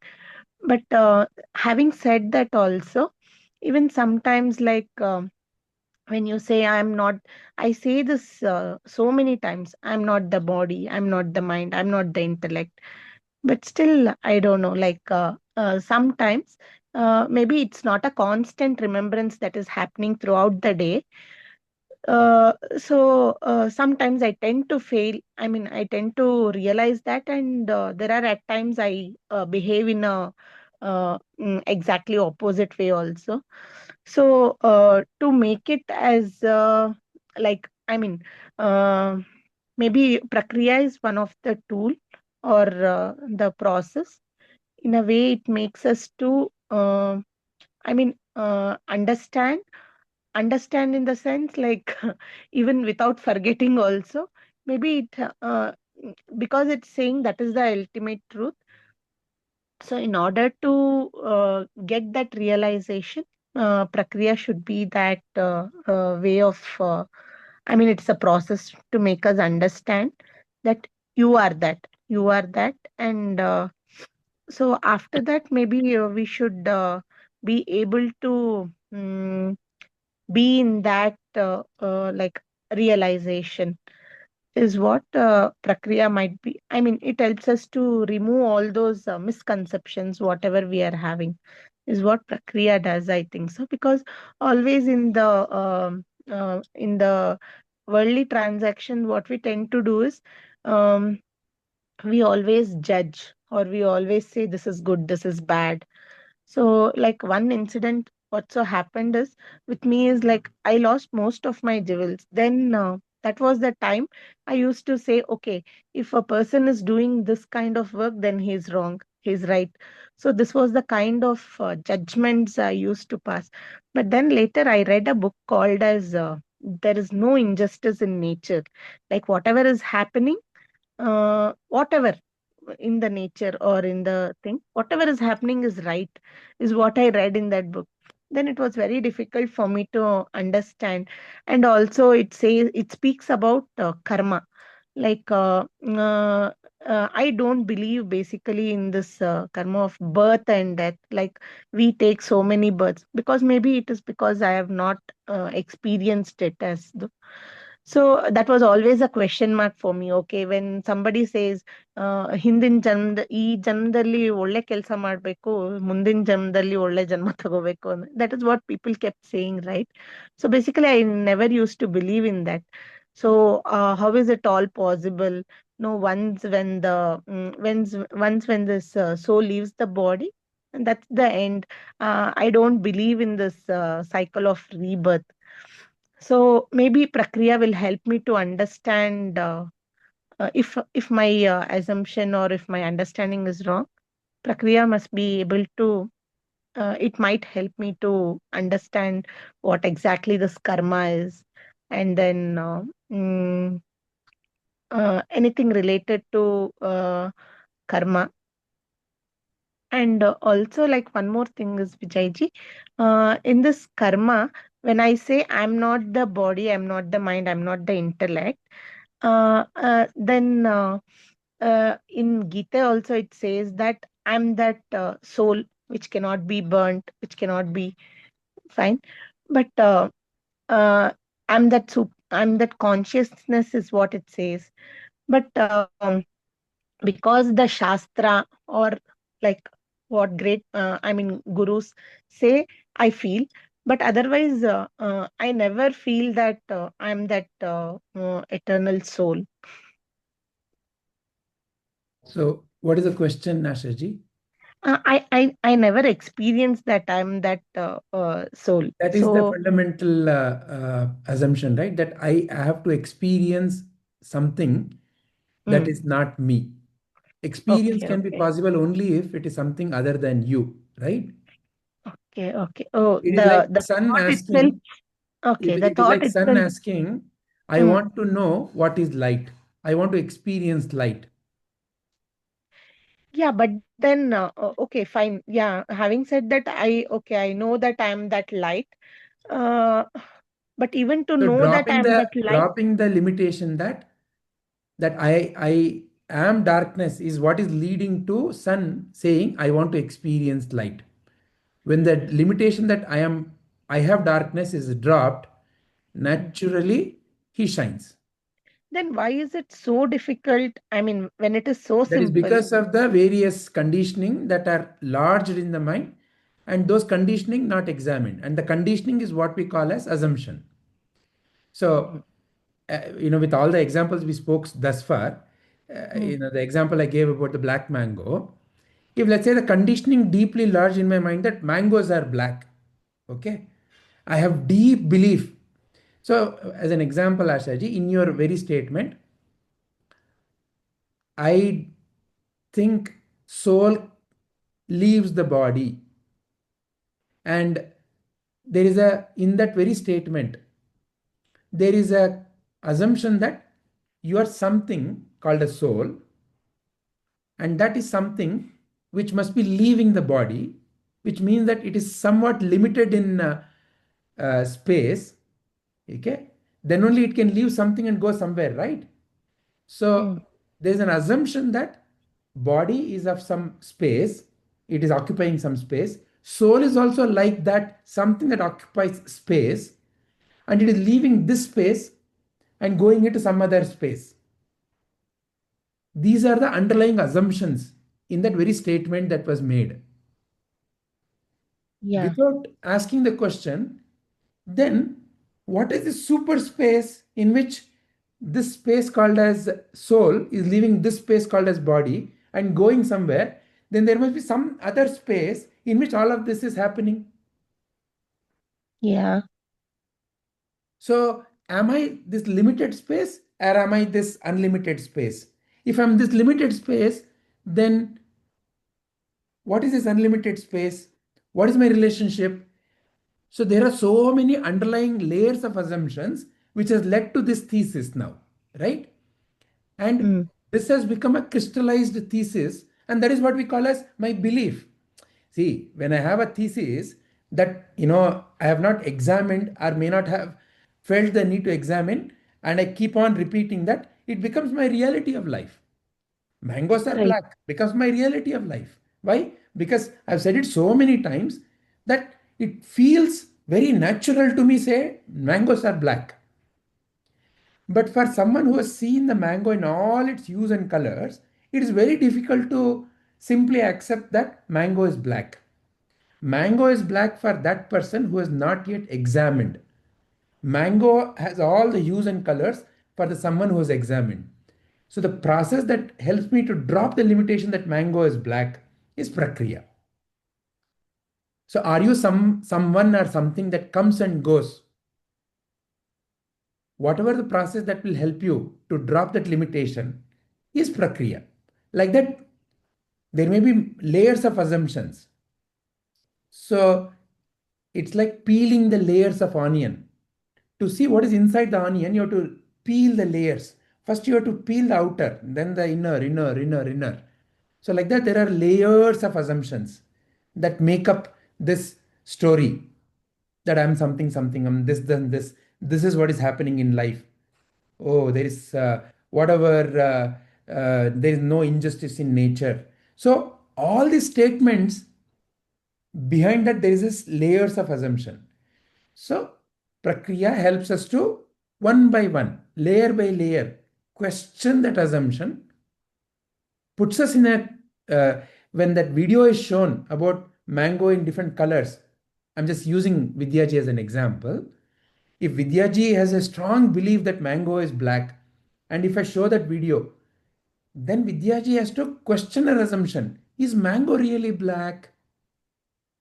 Then she also goes and touches different mangoes in different stages. Then her doubt is completely removed. Like that, Prakriya helps you to remove. Okay. Vijayji, one more question. Will Prakriya help me to, say suppose we take up some Prakriyas and try to understand. Will it eliminate or will it answer all my doubts or all my questions as such, whatever rises? As No, it and will when not. we, It will not. yeah. It will not. Because the questioner, as long as there is a questioner, the Mm, questions will keep appearing. So mm, therefore, the focus of Prakriya is to help you question the questioner also. mm. So will it answer all the questions? It will not. Yeah. So basically, it is not to, I mean, understand or get our questions answered or our doubts. Because in the very nature of that statement, see, the moment you have a question, what's the basis of a question, G? Any question. So, for example, if I place a green color mango in front of Vidya Ji, say mango is green, she'll say, why mango is green? I think mango is only black. What is the basis of her question? Understanding whatever There's, a, we have understood. there's an underlying belief that mango is black. Mm-mm. That belief will stem this question. Mango cannot be green. Mango cannot be yellow. How come this mango is reddish green? That is one question. Why this mango is green? Another question. Like that, so many questions. Because this question, this assumption is never validated. Mango is black is never validated.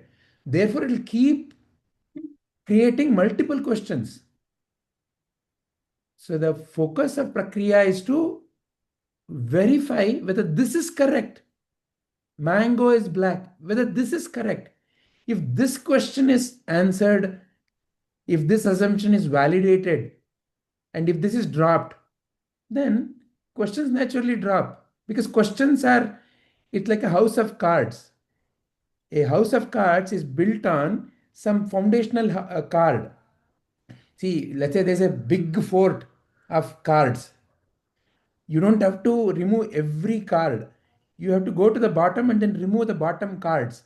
Naturally, everything collapses. Why? Because it is founded on these bottom cards.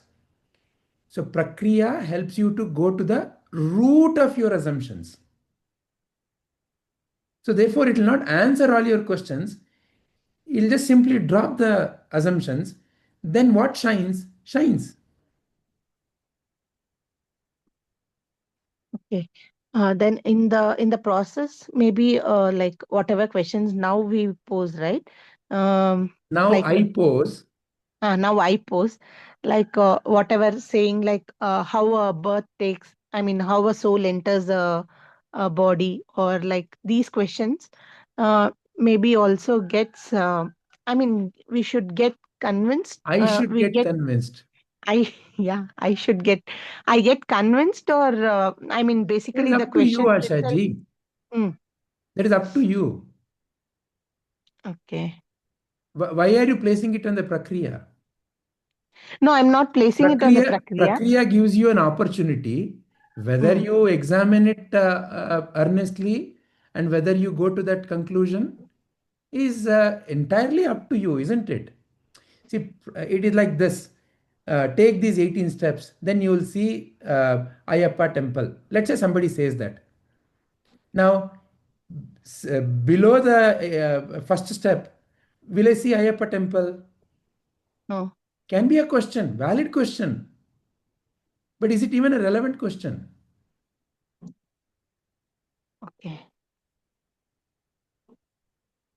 But if it was so simple, then what I mean to say is, whenever we validate, at least we must be able Whenever I to. validate, Whenever I validate, I must be able to at least understand, like, okay, whether I'm in the right path towards that.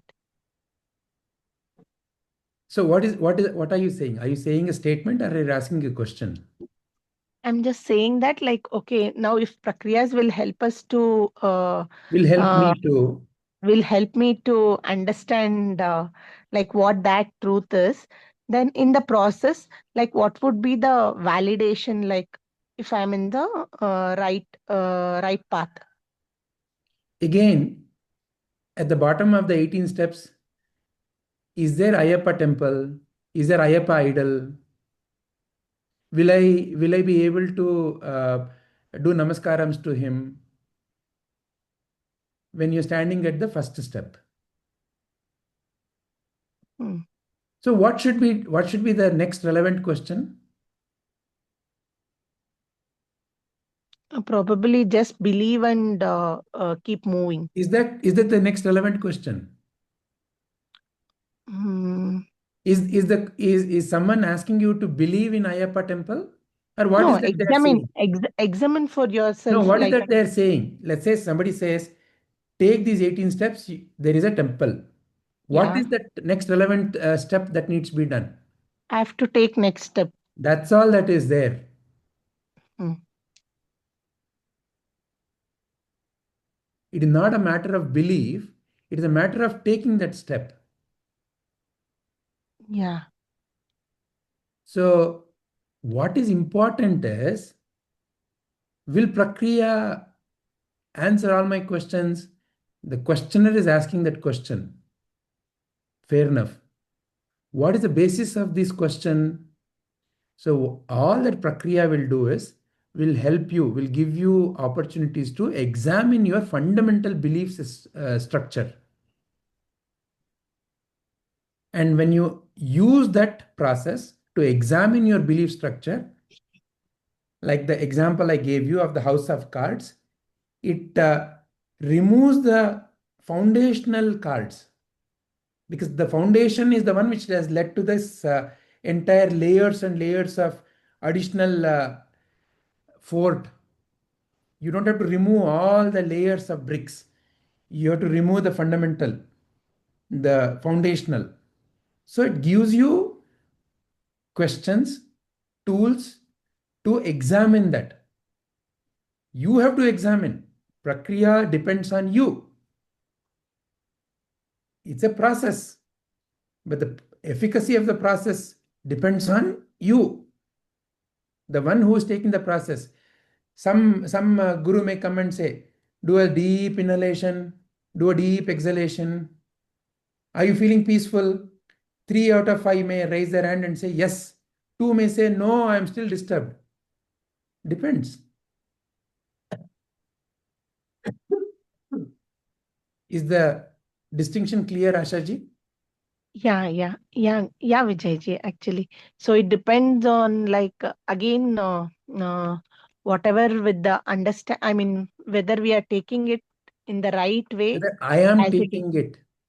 I'm taking in the right way as it is said. Yeah, Yeah. Please understand, in life, it's only you, and you have made the we. right. So this is Prakriya gives you an earnest attempt to ask honest questions to you. It is not for anybody else. Whether Prakriya has helped another person, sorry for using a very terse language, the other, baad mein jaye. It has nothing to do with the other. It is only, its concern is only you. क्या वो मुझे help कर रहा है क्या वो मुझे help कर सकता है, क्या मुझे करना चाहिए, बस वही आपका प्रश्न होना चाहिए. Yeah. Anything else? No, Vijay. Wonderful. So, to summarize, today we looked into what is Prakriya. We heard Prabhuji. We understood it from multiple perspectives. And I will also share that talk. You all can definitely go through that talk also. In our next session, we'll understand different types of Prakriyas. And then onwards, we will start going into one by one, right? So there are broad categories. But for that, we need to understand one fundamental process of Prakriya, Adhyaropa Apavada. So what is that? We'll examine that in our next session. So before I conclude, any questions, any other statements, anybody? Vijayji? Yes, Nalini Amma. Now you have explained, Ashaji, that Ayyappa Swami is to climb 18 steps. Okay, 18 steps one can climb and have darshan. Okay, if Ayyappa Swami is 100 steps. Okay, for me, I can't climb 100 steps. Okay, I can't climb. So for such persons, can't we not see Ayyappa? I am having strong belief. I will tell Ayyappa deity that I can't climb 100 steps. So I do have belief you will come and give me darshan. At that time, definitely you will come and give me darshan. What do you say for this? My belief is very strong. Definitely it will happen. Good, Amma. All that I'm saying is, it's an example, analogy to help illustrate somebody. 18 step. No, please listen. When a process is being given, without administering the process, without taking part in the process, asking whether the process will work. So this is to help remove that doubt.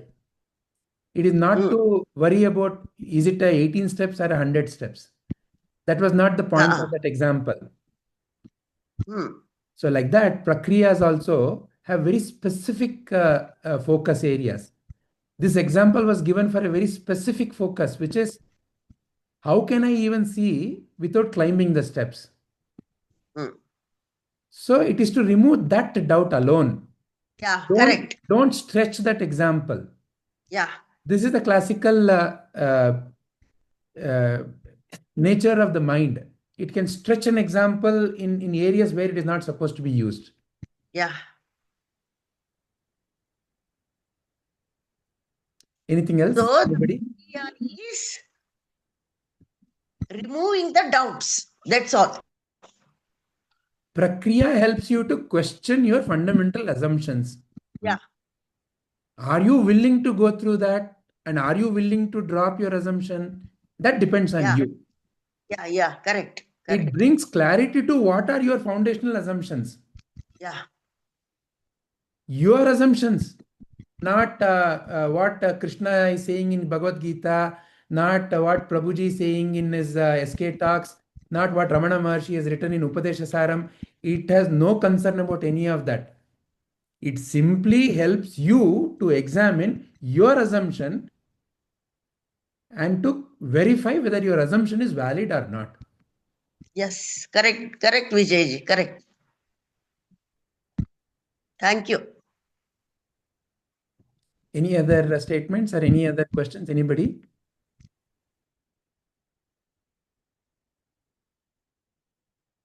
Okay. If there are no other questions, let us end our today's session here. Shri Gurubhyo Namaha Harihi Om Sarvam Shri Krishnarpanamastu.